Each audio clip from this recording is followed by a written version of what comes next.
You are now watching the M2 Show. Yeah, M2 Show.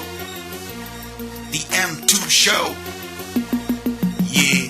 I say sit down and watch, sit down, relax. The M2 Show's about to come on your screen. I don't care who you are if you know what I mean. Mais le cinquantenaire, c'est une occasion ratée. C'est une occasion ratée de reprendre notre pays. 50 ans après l'indépendance, nous sommes toujours dépendants. Aujourd'hui, 50 ans après, nous sommes plus esclaves que nous l'étions avant. Et la preuve, il fallait voir qui était au podium du cinquantenaire, qui était là. Vous savez, il suffisait de jeter un coup d'œil pour voir que ceux qui ont agressé le Congo, ceux qui, le jour pillent le Congo, ceux qui ont chosifié le Congo, avaient la place d'honneur à ces cinquantenaires. Et ces cinquantenaires, ce n'était pas pour le peuple congolais. Les cinquantenaires, il n'y avait pas de fête des cinquantenaires. Nous ne fêtons pas quand vous êtes en deuil. Nous ne pouvons pas fêter quand des femmes sont violées au Kivu. Nous ne pouvons pas fêter avec 6 millions de morts de Congolais qui sont passés comme ça. Et avec leurs meurtriers à la tribune. Ce n'est pas une fête pour nous. Les cinquantenaires étaient là pour narguer le Congolais. Ce n'était pas une fête. Il n'y a pas eu de fête des cinquantenaires. C'est une occasion pour nous ratée de manifester notre indépendance. L'indépendance que nous n'avons toujours pas, que ce soit du côté économique, que ce soit du côté politique. Et maintenant, plus que jamais, nous sommes toujours et encore dépendants.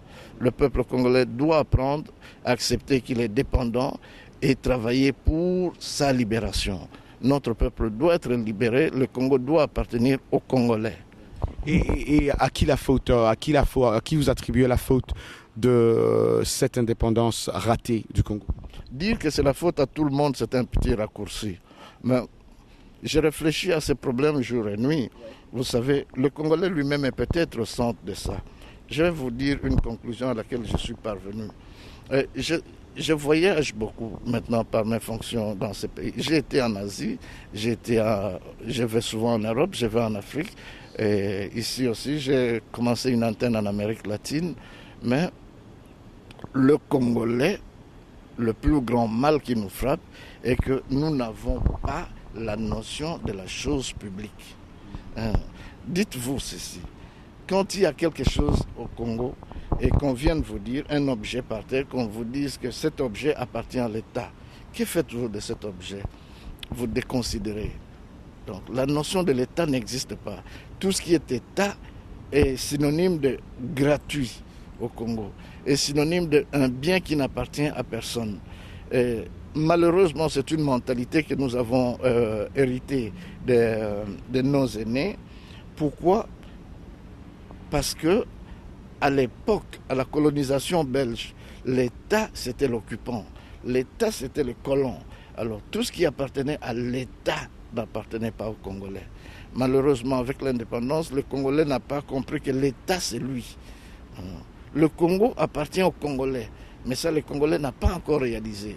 C'est comme ça que vous voyez le Congolais adopter une attitude débonnaire face au bien public. Alors, ceci étant, même les opérateurs publics adoptent cette attitude-là.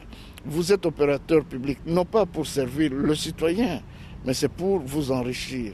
Et personne ne trouve à redire à ça, à cause de cette notion que nous n'avons pas de la chose publique. Donc, chacun doit être intéressé quand la chose publique est pillée. Mais ça ne meut pas le Congolais. Alors, petit à petit, nous allons comme ça. L'État est en état d'abandon. Les citoyens n'est pas comme dans tout autre pays, les censeurs du dirigeant. C'est plutôt le dirigeant qui se met au-dessus du citoyen. Vous voyez, par exemple, plusieurs années après l'indépendance, tous nos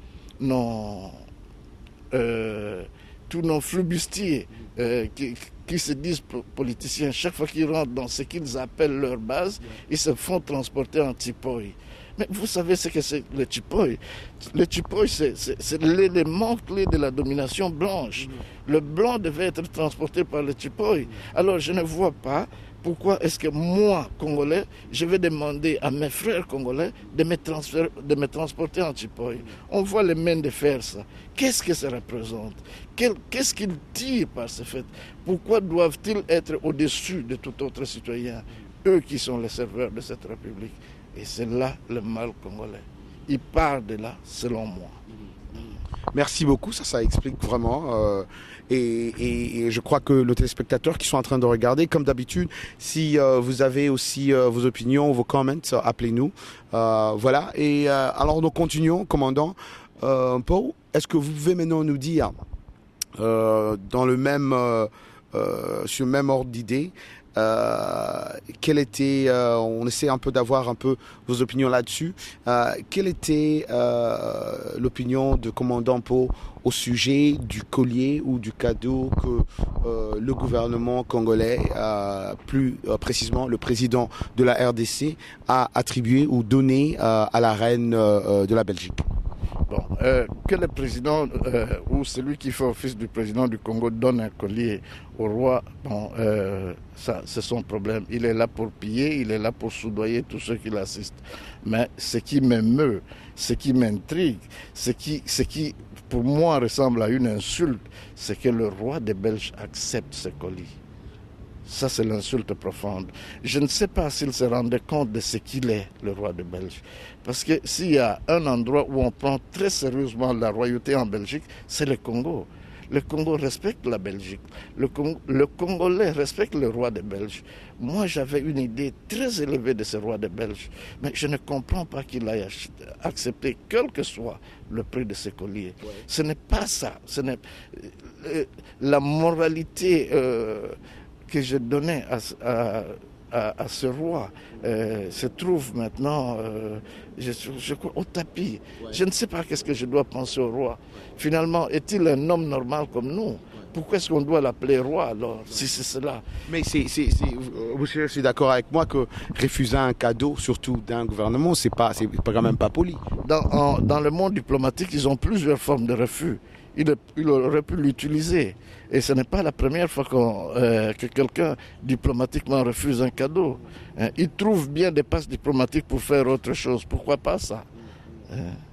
Et maintenant que ça suscite aussi beaucoup de polémiques en Belgique avec la presse européenne, et vous croyez que c'est un problème qu'ils vont essayer de cafouiller et tromper à la population, ou vous croyez que c'est quelque chose qui va être poursuivi beaucoup plus Mais ils essayent de cafouiller, parce que d'abord l'ambassade du Congo à Bruxelles avait nié l'existence de ces cadeaux, ouais. Et puis la Cour a dû accepter. Ouais. Bon, alors maintenant, qu'est-ce qu'ils vont faire? Mais ce que moi je trouve, c'est que la royauté a eu un coup. Et le roi ne sera plus considéré la même chose tant au Congo qu'en Belgique. C'est fini. Il s'est nivelé maintenant, le roi. Et ça, c'est triste. C'est vraiment triste, comme beaucoup de compatriotes qui sont aussi passés ici sur la M2 Show l'ont dit. Et nous espérons que c'est un problème où ils vont essayer tous de résoudre et expliquer à la population congolaise, je crois, qui appartient à tous ces richesses du Congo.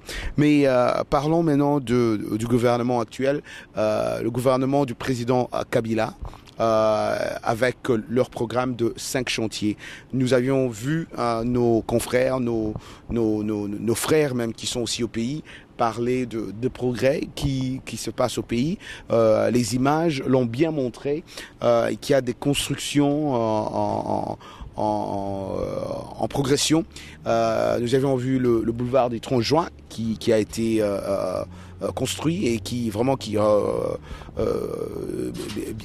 peint, et ils ont même agrandi, et nous avons aussi vu les Congolais qui l'ont confirmé et affirmé, l'homme de la rue qui passe à la télé pour dire comment ils sont contents de cette progression-là. Boulevard du 30 juin, il y a Gare Centrale qui est aussi en construction. Il y a beaucoup de constructions en progression, comme je viens de le dire.